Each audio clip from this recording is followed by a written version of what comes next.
Morning, besties. Jacqueline here. The babies want some pancakes, and we're gonna make homemade pancakes because they ain't got all that crap in it.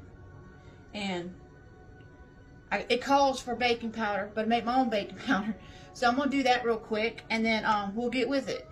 Okay, guys. If you want to make your own baking powder, it's super simple. It's just 4 tablespoons of cream and tartar.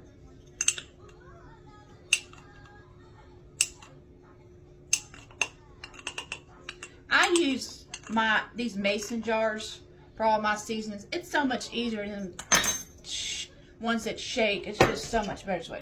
So anyways, 4 tablespoons of cream and tartar. Then it's 2 tablespoons of baking soda. And then 2 tablespoons of arrowroot.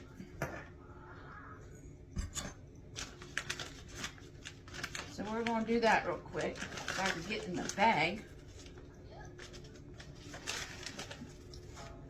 And this is healthier for you. It doesn't have a bunch of stuff in it.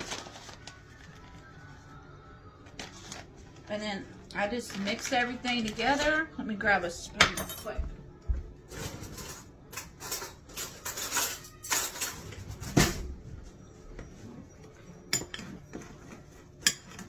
I'm going to be making some homemade bread later too. If y'all want to join me for that. But that's it.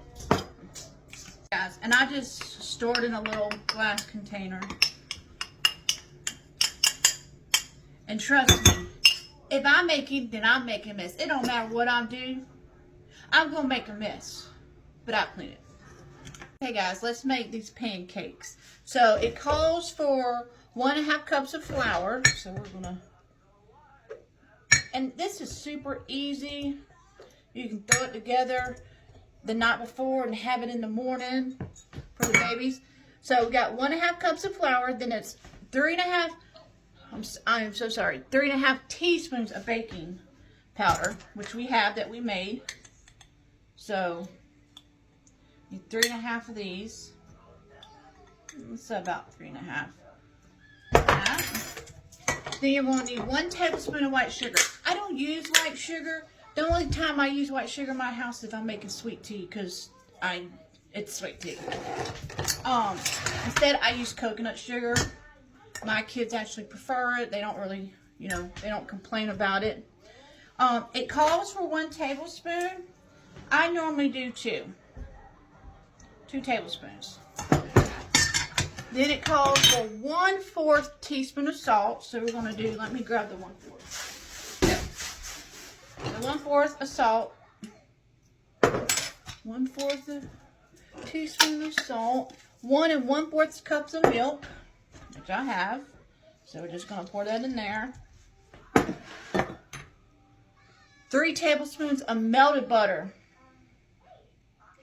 Now, I do put the butter in because it's going to call for the last ingredient is 1 egg. I mean, it's that simple, guys. But I would pour your melted butter in and then mix it first because it's going to be warm before you add your egg, because you don't want the hot butter to cook your egg, because no, it's not. Nobody wants that. So we're just going to mix this real quick. Guys, I'm sorry. I know the quality of my videos is not that great. I'm new to this. I'm trying though. I'm trying. So we're going to put 1 egg in. We're going to mix that together. And that's it. You got homemade pancake batter. And my kids love it. So give it a try. I wanted to share it with you, and let me know how you like it.